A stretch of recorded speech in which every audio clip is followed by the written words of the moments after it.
நன்னாடு பொன்னாடு நீர்வளம் நிலவளம் மற்ற நாட்டுக்கு ஒப்பாகிய போதகாடு கிராமம் மாரியம்மன் கோயிலூரை சேர்ந்த திரு கல்லியாக்குமாரன் மகன் உண்ணாமலை அம்மனுக்கு மகனா பிறந்து திரு வி சிவலிங்கன் என்று சொல்லக்கூடியவர் கிராமிய கலையிலே நாடக நடிகனாயிருந்து பல விருதுகளை பெற்றவர். இன்று இயற்கை எய்திருக்கிறார், மரணம் அடைந்திருக்கிறார். அன்னவருக்காக போதகாடு கிராமத்தில் ஒரு தெருக்கூத்தாக நடித்து சொர்க்கப்பதி சேர்க்க வேணும், அவர் சொர்க்கம் சேர வேண்டும் என்று சொல்லி இன்று இரவு ஒரு நாடகமாய் விட்டிருக்கிறார். அதாவது இருக்கக்கூடிய மக்கள் அனைவரும் இரவு முழுவதும் கண் விழித்து இருந்ததே உண்டானால் சிவாவாகப்பட்டவர் முத்துமோசம் அடைவார், சொர்க்கப்பதி இறைவனுடைய திருவடி நிலையிலே அமைதி பெறுவார் என்று சொல்லி அவருடைய குடும்பத்தார் அனைவர்களும், அதாவது ராமலிங்கம் என்று சொல்லக்கூடிய உடன் பிறந்த அண்ணனாய் விளங்கி வரக்கூடிய ராமலிங்கம், அவருக்கு இரண்டாவதாக உடன் பிறந்த அக்காவா விளங்கி வரக்கூடிய சகுந்தலா, இரண்டாவதாக பிறந்த பழனியம்மாள், அப்படி நான்காவதாக பிறந்த சிவலிங்கம் என்று சொல்லக்கூடியவர் இன்று மரணம் அடைந்திருக்கிறார். ஐந்தாவதாக திரு கண்ணகியம்மாள் பிறந்திருக்கிறார். இவர்கள் குடும்பத்தார் அனைவர்களும் தன்னுடைய உடன் பிறந்த சகோதரன் இன்று எழுதியிருக்கிறார். இறைவனுடைய திருவடி நிழலிலே அமைதி பெற வேண்டும் என்று சொல்லி அனைவர்களுக்கும் 1000 பேர்களுக்கு அன்னதானத்தை இட்டு இங்கே ஒரு தெற்கூத்து கலையாவிட்டிருக்கிறார். இன்று நடத்தக்கூடிய நாடகம் யாரால் நடைபெறுகிறது? சேலம் மாவட்டம் ஏற்காடு வட்டம் ஆனாகாடு கிராமம் என்று சொல்லக்கூடிய திரு மணியப்பன் குழுவினர்களால் இன்று இரவு கர்ணன் மோட்சம் என்று சொல்லக்கூடிய நாடகம் எங்களால் முடிந்தவரை எங்கள் சிற்றறிவுக்கு எட்டியவாறு இந்த நாடகத்தில் தாளப்பிழை, மேலப்பிழை, வல்லினம், மெல்லினம், இடையினம் என்று சொல்லக்கூடிய மின்சொல் பின்சொல்லாகலாம், பின்சொல் மின்சொல்லாகலாம், இப்படி ஏதுவித குற்றங்கள் இருந்தாலும் தங்களும் ஒரு எங்கள் பிள்ளையாய் நினைத்து எங்களை மன்னிக்க வேண்டும், சபையோர்களை மன்னிக்கும். நீரும் பாலும் போல கண்ணுக்கு எப்படி இமை காக்கின்றதோ அப்படி கண் இமையை எப்படி காக்கின்றதோ அந்த இமை போல நம்மோட இந்த வார்த்தைகள் பேசுவதற்கு உடனே இருக்கக்கூடியவர் என் தம்பி ஆகப்பட்ட சிவலிங்கம், என் மைத்துரனா விளங்கி வரக்கூடிய சிவலிங்கம் எனக்கு சபை பாட்டுக்கும் இப்படி பேசுவதற்கும் உடன் கூட இருந்தார். இப்ப நம்மளுக்கு ஒரு கை போயிடுச்சு இல்லையா? அப்படி இருக்கக்கூடியவர் இறைவனுடைய திருவடி நிலையிலே அமைதி பெற வேண்டும் என்று சொல்லி அமைதியோடு காத்திருக்கக்கூடிய மக்களுக்கெல்லாம் ஆண்டவன் அருளை பார்க்க வேண்டும் என்று சொல்லி இப்பொழுது மணியப்பன் குழுவினர்களான நாடகத்தில் முதல் யார் வரப்போகிறார்கள்? இந்த கர்ணன் மோட்சம் என்று சொல்லக்கூடிய நாடகத்திலே முதல் வருவது டெல்லியாகி அஸ்தாபரத்தம் 56 தேசம், 56 தேசத்தையும் தகதோடு பரிபாலனை செய்து வரக்கூடிய மன்னன் துரைதுரையோடு வரப்போகிறார். அப்படி வருவதற்கு முன்பதாக கண்ணோக்கும் இடமெல்லாம் கடவுள் காட்பார் என்று அகஸ்திய மகாமுனிவர் திருவாய் மலர்ந்தொழிய வண்ணம் இளம் பருவத்திற்கு சொந்தமானவர் எவரோ அதில் எட்டாதவர் எவரோ, மலையானவர் சிவனடியார் எவரோ, சிலையானவர் எவரோ, அப்பற்ற மனம் ஒப்பற்ற உள்ளங்களிலே இன்று சிவனாகப்பட்டவர் அமைதியாக குடிக்கொண்டிருக்கிறார். அந்த உள்ளங்களிலே இருக்கக்கூடியவர் சிவலிங்கம் என்பவர். நோய் நொடி இல்லா வாழ்க்கையை குறையில்லா செல்வம் என்று சொல்லி துரியோதன மன்னன் வருவதற்கு முன்பதாக யாருக்கு என்ன குறை இருந்தாலும் கடவுளுக்கு ஒப்பான சிவலிங்கம் இன்று இறைவனாக போய் அமரப் போகிறார். அவர் நோய் நொடிகளை தீர்க்க வேண்டும். அப்படி துரியோதனன் கொழுவுக்கு வரப்போகும் என்பதாக அவனுக்கு முன்பதாக ஆச்சார வாசல் காக்கக்கூடிய அகட விகட ராயல் பொப்போன் என்று சொல்லக்கூடிய கோபாலி சபை தர்பார் அன்னவரால் விருதானத்தை காண்போம்.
நடத்தக்கூடிய நாடகம் என்ன நாடகம்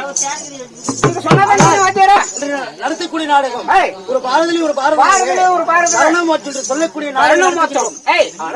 இந்த கரணமோட்சம் சொல்லக்கூடிய நாடகத்தில் யாரு வரப்போறது தெரியுமா? எல்லா அஸ்தாபுரத்து அதிபதி ஆளக்கூடிய துரியோதன மன்னன் சபைக்கு வருகிறார். அது வந்த பிறகு மற்ற விஷயத்தை தெரிவிக்க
உன்னோட பாதத்துக்கு அணிகோடு வந்து நம்ம கரெக்டா ஆகட்டும் தெரிவிக்கின்றேன். ஆகட்டும்.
ஆனால் ஆமா என்று திருநாட்டில் வந்து வளர்ந்துருப்பா.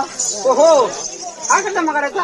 இருந்தாலும் அந்த சபைக்கு வந்தனால நான் யார்? நீ யாரு? நான் எப்பேர் மாட்டேன். யார் விட்டு பிள்ளை? நான் எந்த நாட்டுக்கு சேர்ந்தவன்? தெரியுமா என்ன? சொன்னாதான் தெரியா மகாராஜா. நம்ம 2 பேரும் பயணத்துக்கு காலேஜ் போனோம். அதனால எனக்கு உனக்கு நிமிடத்துலாம் தெரியும். இருக்கிற தாய் தந்த மாளுக்கு அண்ணன் மாளுக்கு அக்கா மாளுக்கு எல்லாருமே சொன்னா எடுத்துக்காட்டு சொன்னா உடனே காதுக்கு மாறி. அப்படியா?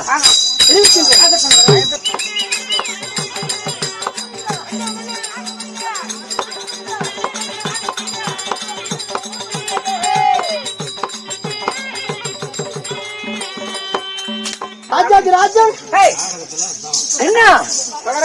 ராஜாதி ராஜன் ராஜா மாத்தாண்டன் ராஜா கோலகாலன் ராஜா கம்பீரன் என்னோட பேரு தான். உன்னோட பேரா? தோர திருவருமே.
தந்தையார் தந்திராஜனாக வேண்டும்.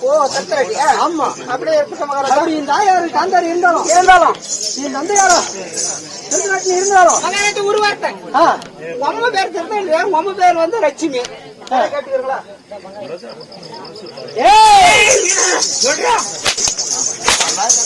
என் தாயார் யாரு? தாயாரு திருராஜா காந்தாரி அம்மன். தாயார காந்தாரி என் தந்தையாரோ திருநாட்டி இருக்குவோம்.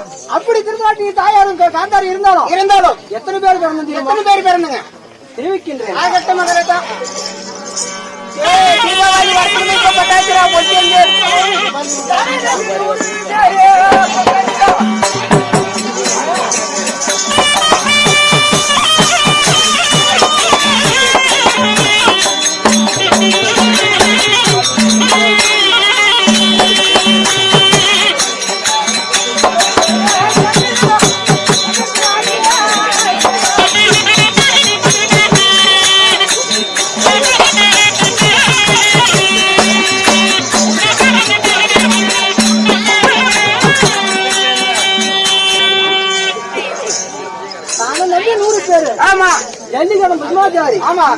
எப்படி 100 பேர் பேர் கேட்கின்றாயா மகாராஜா?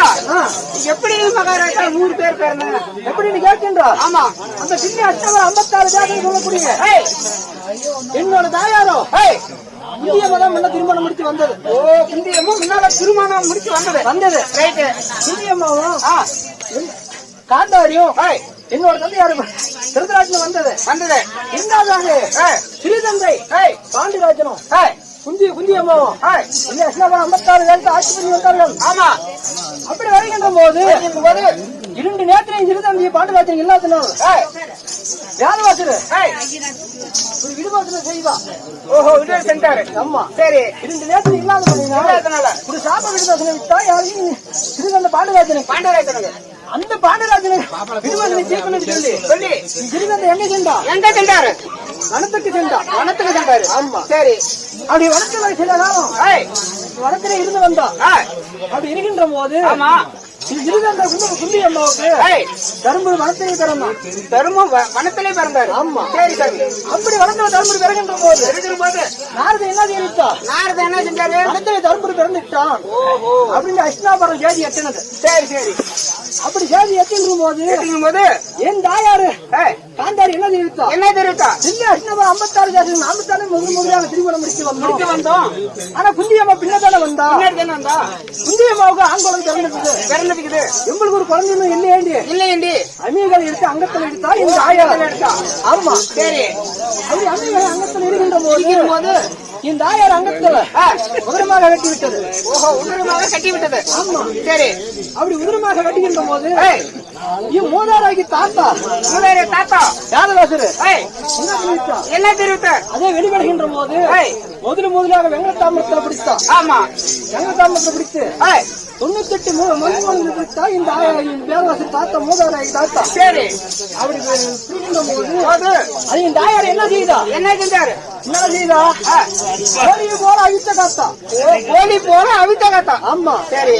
அவித்ததாகும் போது எங்களை வட்டி பொழுது பிடிச்சதாக பட்டாரண்டி வெடித்து விட்டது.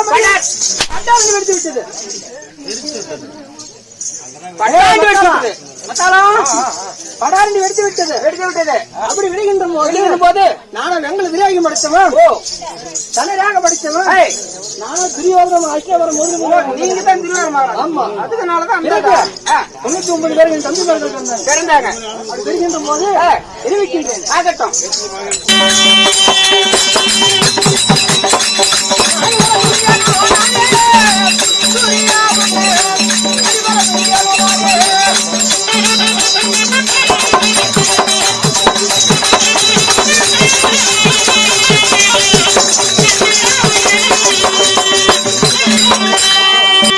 கொடியான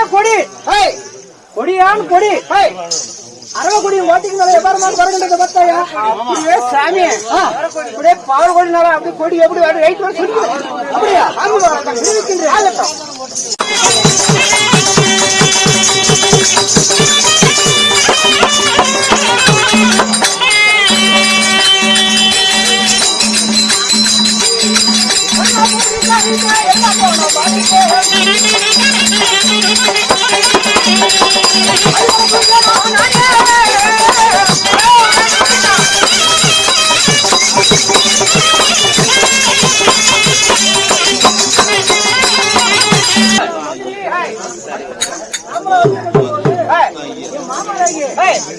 வரவழைத்து தெரிவிக்கின்றேன். ஆகட்டும்.